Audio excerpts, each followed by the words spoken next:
కాలస్వరూపిణి కాళికాదేవి కృపా కటాక్షాలతో గ్రామం సుభిక్షంగా ఉండాలని అమ్మవారిని వేడుకుంటున్నట్లు విశ్వబ్రాహ్మణ సంఘం కొల్చారం మండలం అధ్యక్షుడు వడ్ల సునీత ప్రభాకర్చారి అన్నారు. కాళికాదేవి నామస్మరణతో కొల్చారం గ్రామం మారుమోగింది. ఉగాది పండుగ పురస్కరించుకుని గత 3 రోజుల నుండి కాళికాదేవి ఆలయంలో ప్రత్యేక పూజలు నిర్వహించారు. గ్రామంలో అమ్మవారి పల్లకి సేవ కన్నుల పండుగలా జరిగింది. ఈ సందర్భంగా విశ్వబ్రాహ్మణ మహిళా భక్తులు నీరాజనాలు పలికారు.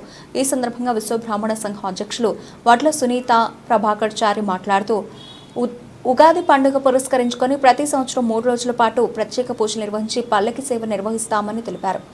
సిరిమామిడి ఔసుల పాండురంగాచారి, వడ్ల కృష్ణమూర్తి, వీరస్వామి నరసింహులు, కమ్మరి శ్రీను, కమ్మరి శేఖరయ్య, శివకుమార్, దశరథం, సిద్ధిరాములు, శ్రీనిచారి, రాజు, కమ్మరి కృష్ణమూర్తి, వడ్ల శంకరయ్య పాల్గొన్నారు. మండల కేంద్రమైనటువంటి కొల్చారం గ్రామంలోని స్థానిక కాళికాదేవి ఆలయంలో విశ్వబ్రహ్మణులు అనగా మన్ను మయ విశ్వజ్ఞ దాయిల వారందరూ కూడా ఉగాదిని పురస్కరించుకొని వారి పనిముట్లను గుడిలో పెట్టి పూజించడం జరుగుతూ ఉంది. అందులో భాగంగానే 4-5 రోజులు వివిధ కార్యక్రమాల్లో భాగంగానే ఈరోజు శావా కార్యక్రమం నిర్వహించడం జరిగింది. శావా అనగా అమ్మవారిను చెరువులోకి తీసుకుపోయి స్నానం ఆచరించుకొని తీసుకొచ్చి మళ్ళీ గుడిలో పెట్టడం జరుగుతుంది.